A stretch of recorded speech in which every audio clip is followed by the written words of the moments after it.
வணக்கம். இன்றைய நாளுக்கான செய்தி தொகுப்பினூடாக இணைந்திருக்கின்றோம்.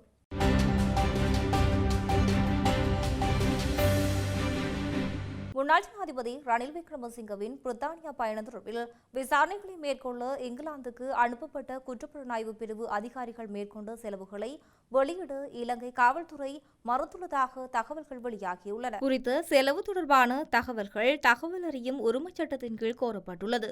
இவ்வாறு கோரப்பட்ட தகவல்களை வழங்குவது தொடர்பாக அதிகாரிகளின் பாதுகாப்புக்கும் விசாரணைகளுக்கும் அச்சுறுத்தலாக அமையும் என கூறி தகவல்களை வழங்க மறுக்கப்பட்டுள்ளது.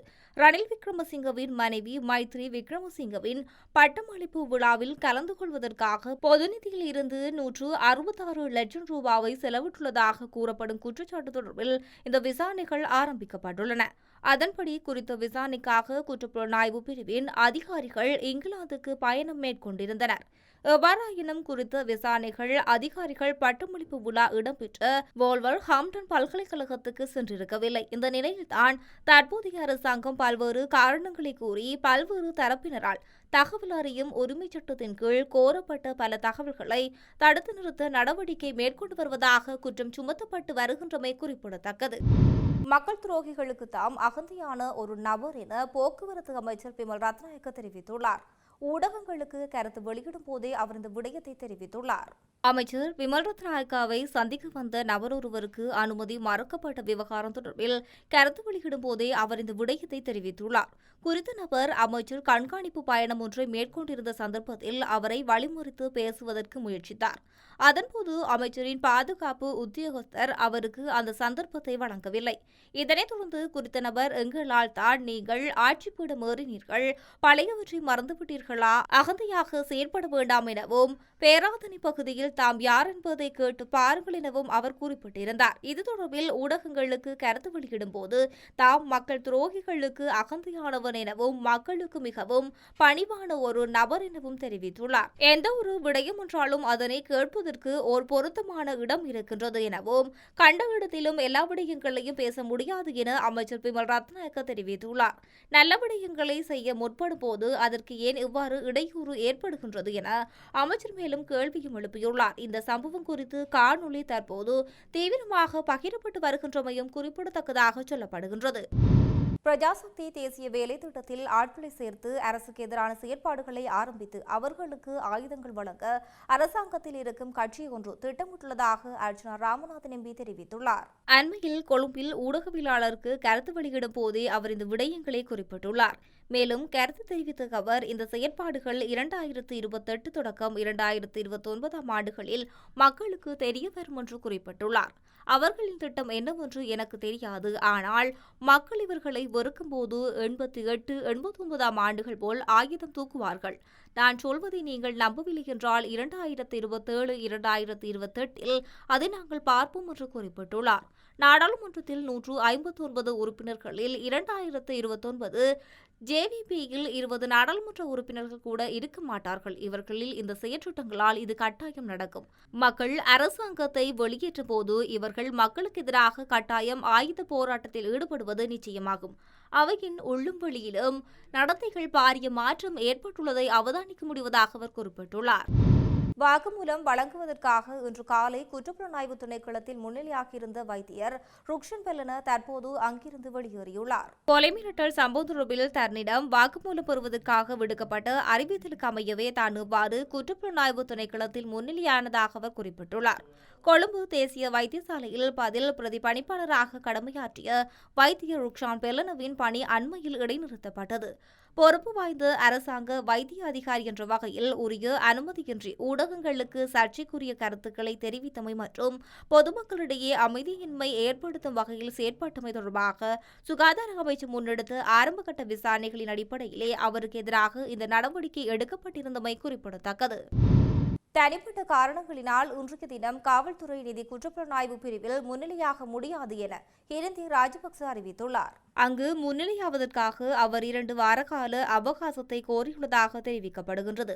முன்னாள் ஜனாதிபதி மஹிந்த ராஜபக்சவின் பாரியாரான ஹிரந்தி ராஜபக்சவின் வாக்குமூலம் ஒன்றினை பெற்றுக் கொள்வதற்காக இன்றைய தினம் காலை 9 மணிக்கு காவல்துறை நிதி குற்றப்புலனாய்வு பிரிவுக்கு வருகை தருமாறு அழைப்பு விடுக்கப்பட்டிருந்தது. மஹிந்த ராஜபக்ச ஜனாதிபதியாக பதவி வகித்த காலத்தில் சிறிலிய எனும் பெயரில் முன்னெடுக்கப்பட்ட கணக்கின் நிதி முறைகேடுகள் தொடர்பாக விசாரணைகளுக்காகவே இந்த அழைப்பு விடுக்கப்பட்டுள்ளதாக காவல்துறை நிதி குற்றப்புலனாய்வு பிரிவு குறிப்பிட்டுள்ளது. இதேவேளை இந்திய குடியரசு தின விழாவில் பங்கேற்பதற்காக நாடாளுமன்ற உறுப்பினர் நாமல் ராஜபக்ச இந்தியா சென்றுள்ள நிலையில் விசாரணைக்கு வருமாறு குற்றப்புலனாய்வு பிரிவு அழைப்பு விடுத்துள்ளது. நாமல் இந்தியா சென்றிருப்பதனை அறிந்தே இந்த அழைப்பு விடுக்கப்பட்டுள்ளதாக ஸ்ரீலங்கா பொதுஜன பெரமுனவின் பொதுச் செயலாளர் சட்டத்தரணி சாகர காரியவசம் தெரிவித்துள்ளார். இது காவல்துறையின் நடவடிக்கை அல்ல, மாறாக மக்கள் விடுதலை முன்னணியின் காவல்துறையினரே அரசியல் லாபத்துக்காக இவ்வாறு செயற்படுகின்றார்கள் என சாகர காரியவசம் குற்றம் சுமத்தியுள்ளார். முன்பள்ளி பாடசாலை ஆசிரியர்களின் சம்பளம் 10,000 ரூபாவால் அதிகரிக்கப்பட உள்ளதாக தகவல் வெளியாகியுள்ளது. இந்த சம்பளம் அதிகரிப்பானது பிப்ரவரி முதல் நடைமுறைக்கு வரும் என்று அறிவிக்கப்பட்டுள்ளது. இந்த விடயத்தை கொழும்பு மாநகர ஆணையர் பாலித நாணயக்கார தெரிவித்துள்ளார். கொழும்பு மாநகர எல்லைக்குள் சபை அதிகாரத்தின் கீழ் இயங்கும் அனைத்து முன்பள்ளி ஆசிரியர்களுக்கே சம்பளம் அதிகரிக்கப்பட்டுள்ளது. தற்போதைய வாழ்க்கை செலவு அதிகரிப்பை கருத்தில் கொண்டு முன்பள்ளி ஆசிரியர்களின் சேவையை ஊக்குவிக்கும் வகையிலும் இந்த தீர்மானம் எடுக்கப்பட்டுள்ளது. முன்னர் ரூபாய் 20,000 இருந்த சம்பளம் தற்பொழுது ரூபாய் 30,000 உயரும் என்று பிப்ரவரி முதல் ஆசிரியர்கள் திருத்தப்பட்ட சம்பளத்தை பெறுவார்கள் என்று தெரிவிக்கப்படுகின்றது. இதேவேளை கொழும்புக்கில் உள்ள அனைத்து மதங்களில் பதிவு செய்யப்பட்ட அறநெறி பள்ளிகளில் பயிலும் குழந்தைகளுக்கான காலை உணவு கொடுப்பனவு ரூபாய் 60 100 ரூபாவாக அதிகரிக்கப்பட்டுள்ளதாக தெரிவிக்கப்படுகின்றது. நெல் சந்தைப்படுத்தல் சபையினர் விவசாயிகளுக்கு மகிழ்ச்சியான செய்தி ஒன்றினை வெளியிட்டுள்ளனர். முல்லைத்தீவில் நெல் சந்தைப்படுத்தல் சபை நாளை தொடக்கம் நெல் கொள்வனவில் நியாயமான விலையில் மேற்கொள்ள உள்ளதாக அறிவித்துள்ளனர். விவசாயிகள் அறுவடை செய்த நெல்லை நியாயமான முறையில் விற்பனை செய்ய முடியும். அந்த வகையில் வெள்ளை சிவப்பு நாட்டரிசி கிலோ 120, சிவப்பு வெள்ளை சம்பா கிலோ 130, கீரி சம்பா கிலோ 140 ரூபாய்க்கும் கொள்வனவு செய்யப்பட இருக்கின்றது. அத்தோடு கொள்வனவு செய்யப்படும் நெல் ஈரப்பதன் 14 வீதத்துக்குள்ளாக இருக்க வேண்டும். நெல்லுடன் ஏனைய கலப்படங்கள் 1 வீதத்துக்கு உட்பட்டவையாகவும், ஏனைய நெல்லினங்களின் கலப்பு 6 வீதத்துக்கு உட்பட்டதாகவும், சப்பி 9 வீதத்துக்கு உட்பட்டதாக இருக்க வேண்டும் என அறிவிக்கப்பட்டுள்ளது. நீதிமன்றத்தை புறக்கணித்து வெளிநாடுகளுக்கு தப்பிச் சென்று தலைமறைவாகியுள்ள ஒழுங்கமைக்கப்பட்ட குற்றச்செயல்களில் ஈடுபடும் குற்றவாளிகளை நாட்டுக்கு மீண்டும் அழைத்து வர தேவையான அனைத்து நடவடிக்கைகளும் தீவிரப்படுத்தப்பட்டுள்ளதாக உதவி போலீஸ் அத்தியட்சகர் போலீஸ் ஊடக பேச்சாளர் FU வுட்லர் தெரிவித்துள்ளார். பத்திரமுல்லை பகுதியில் இடம்பெற்ற ஊடகவியலாளர் சந்திப்பின் போதே மேற்கண்டவாறு குறிப்பிட்டுள்ளார். இவர் தொடர்ந்து தெரிவிக்கும் போது, நீதிமன்றத்தை புறக்கணித்து வெளிநாடுகளுக்கு தப்பிச் சென்று தலைமறைவாகியுள்ள ஒழுங்கமைக்கப்பட்ட குற்றச்செயல்களில் ஈடுபட்டு குற்றவாளிகளை நாட்டுக்கு மீண்டும் அழைத்து வருவதற்கான விசேட நடவடிக்கை போலீஸ் மா அதிபரின் நேரடி மேற்பார்வையின் கீழ் திட்டமிட்ட முறையில் முன்னெடுக்கப்பட்டு வருகின்றது. அரசாங்கத்தின் ஒத்துழைப்புடன் 2026 ஆண்டிலும் இத்திட்டம் வெற்றிகரமாக முன்னெடுக்கப்பட்டு வருகின்றது.